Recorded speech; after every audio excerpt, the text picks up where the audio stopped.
Ola, son Iris, de segundo A, e hoxe é o día 1 do proxecto Unha semana en galego. Este primer día comeceino con moitas ganas, sobre todo co meu grupo de amigas. Decidimos tomar un serio e falar todo o día galego.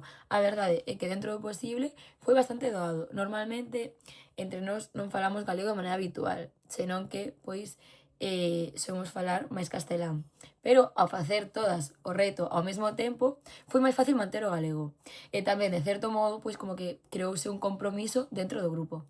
Na casa, este proxecto foi perfectamente aceptado, xa que, na miña familia existe unha situación de bilingüismo, debido a que no día a día alternamos bastante o galego e o castelán.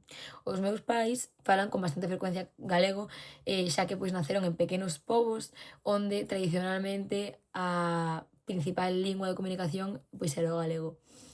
Isto está moi relacionado coa transmisión interxeracional, xa que os meus pais aprenderon galego dende ben pequenos e na súa casa. De feito, co meu avó, o cal convive con nós, só falamos únicamente galego tanto eu como a meus pais. Así que neste ámbito non tive ningún problema.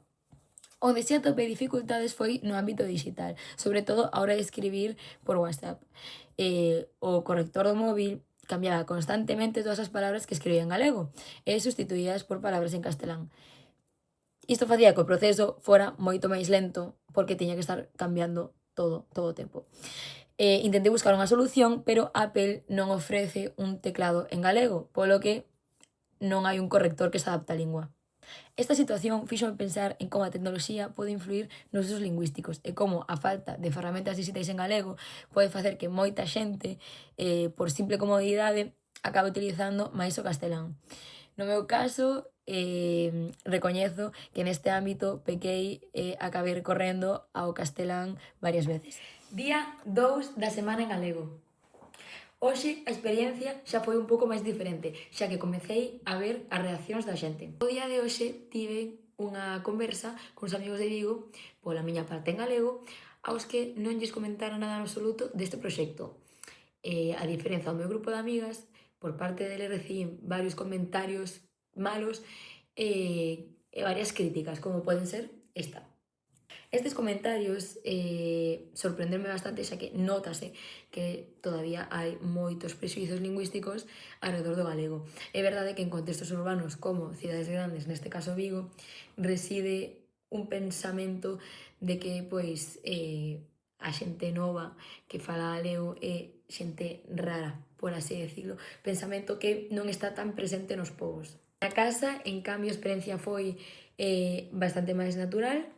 A hora de comer vimos as noticias en galego como facemos habitualmente e pola noite decidimos cambiar o hábito. En lugar de poñer un programa en castelán como sabemos facer, puxemos o Land Rover Tonight Show e creo que isto axuda moito a acostumar o oído ao galego e tamén como que a escoitalo nun ámbito máis informal e de entretemento.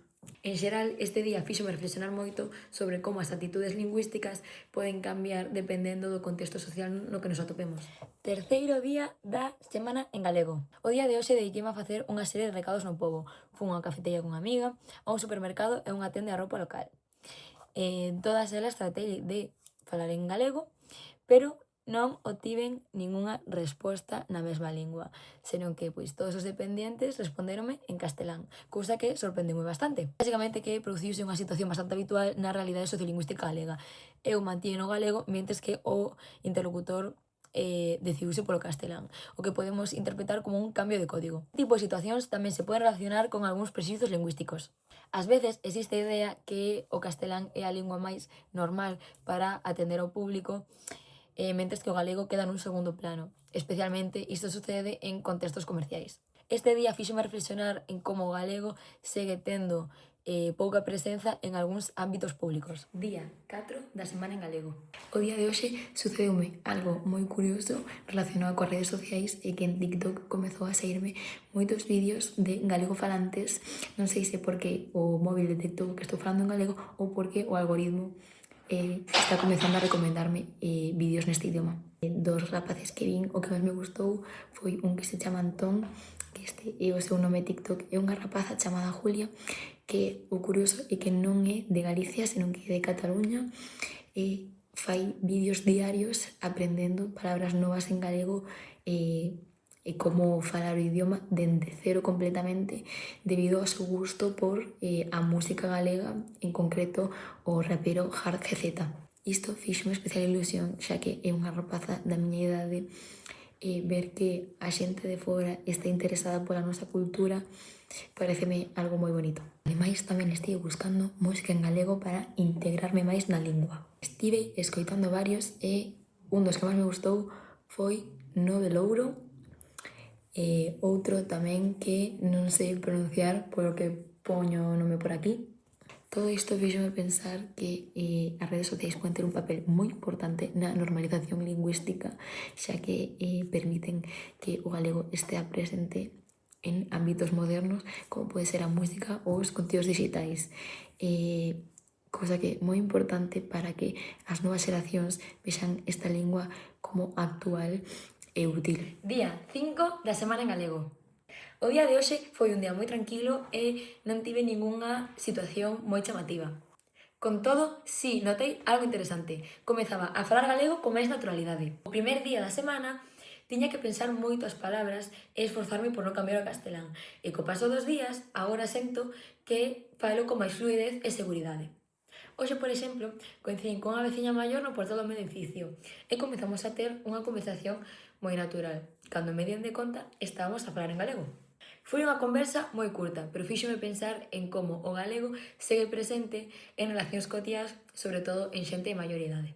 En certo modo, este día servime para confirmar que utilizar unha lingua con constancia pode facer que pouco a pouco se volva un hábito. Isto está ligado con a normalización lingüística, xa que canto máis presente este o galego nas interaccións cotiás, máis natural se volve o seu uso. Día 6 da semana en galego. O día de hoxe fun a casa dos meus avós e da miña tía que viven en Reboreda e aproveitei para contarlle o proxecto desta semana. Eles son galegos falantes da toda a vida e puxeronse contentísimos de que as novas xeracións teñamos interese pola nosa lingua. Contáronme que para eles o galego sempre foi a súa lingua habitual, xa que creceron nun ambiente pois rural onde prácticamente todo o mundo se comunicaba en galego.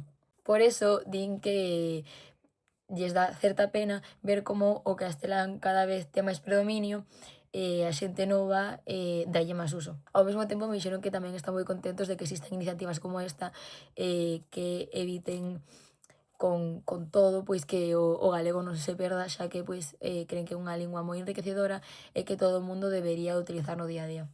Día 7 e último da semana en galego. Neste último día dediqueime a falar con compañeiros que tamén viviron esta experiencia de falar galego durante unha semana. Comentamos como nos fora. En xeral, todos tivemos unha conclusión bastante parecida. Foi unha experiencia interesante e divertida e fíxonos reflexionar máis sobre o uso do galego no noso día a día. Ao longo da conversa tamén comentamos os diferentes momentos da semana, as dificultades que nos atopamos e as reaccións das persoas que nos rodean. Moitos coincidimos que, ao comezo, manter o galego costábanos bastante, pero que co paso dos días volvíase máis natural.